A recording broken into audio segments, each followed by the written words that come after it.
So in this course, it's divided up into 3 sections. The beginning will be talking about leaderships and a few different methods of leadership, and then we're going to be moving on to marketing and then finance.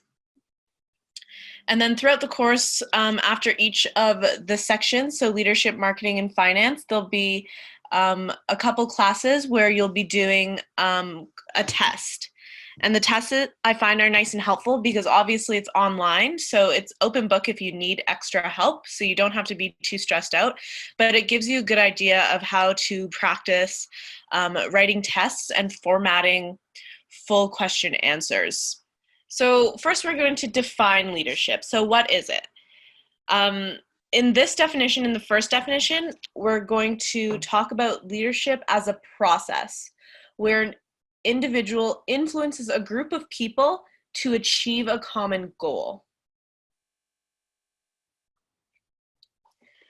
And then we're going to characterize 4 different areas in what leadership is. Obviously, with anything, you can define it in many different ways. So leadership means something different to everybody and also means different things in different situations. So maybe leadership in sports is different from leaderships maybe in an accounting firm. So we're going to define what it is for this section, and then while we talk about the different forms of leadership, the definition might change a little bit.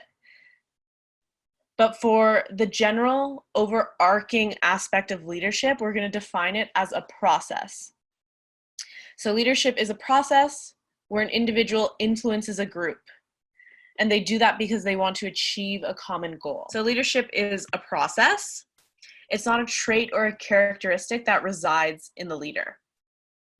So sometimes in different studies, and we'll be talking about this as well, you talk about leadership as a trait or characteristic. So maybe a leader is ambitious. Maybe they're charismatic. Maybe they're very smart or outgoing. Like those can be characteristics of a leader, but that's not how we're defining leadership. Okay, and now we're going to be talking about assigned versus emergent leadership. Both result in leadership, but assigned leadership is based on occupying a position in an organization. And then you have emergent leadership, when others perceive an individual as the most influential member of a group or an organization.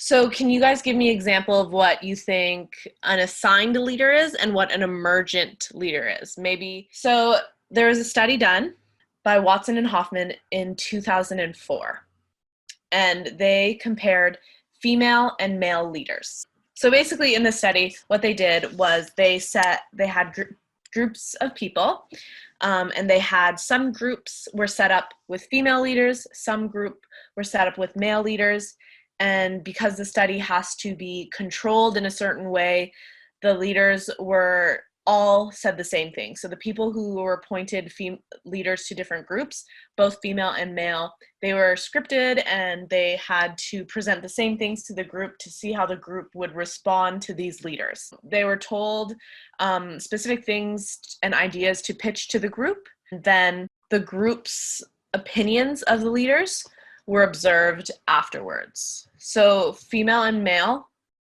doesn't matter which groups they're in or whatever, the things that they were told to say and the ideas that they were told to pitch were the same. So those things were equivalent.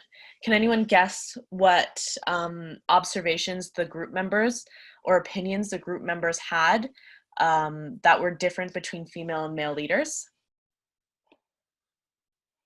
Wait, so they were presented to the same group of people?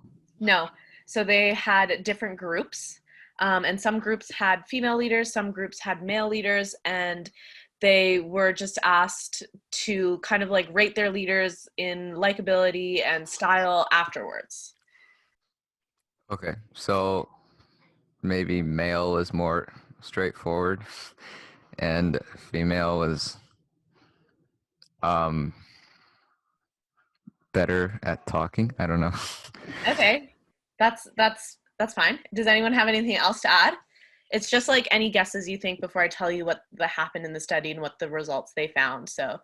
So Teddy thinks that maybe the groups thought that male leaders were more straightforward and that female leaders were better at talking. So does anyone else have any points that they think that the groups in this study might have viewed the differences between? There was 40 mixed sex college groups, and they found that women who were urged to persuade their task groups to adapt high quality decisions succeeded with the same frequency as men with identical instructions.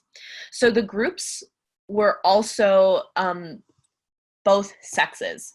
So they were men and women in the groups as well, and then they were either given a female leader or a male leader, and both the leaders had the same instructions.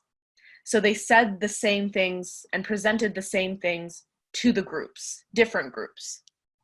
And they found that females succeeded in the same amount of times that men did to influence their groups. So their success rates to lead groups were the same. There is no difference in leadership success between men and women.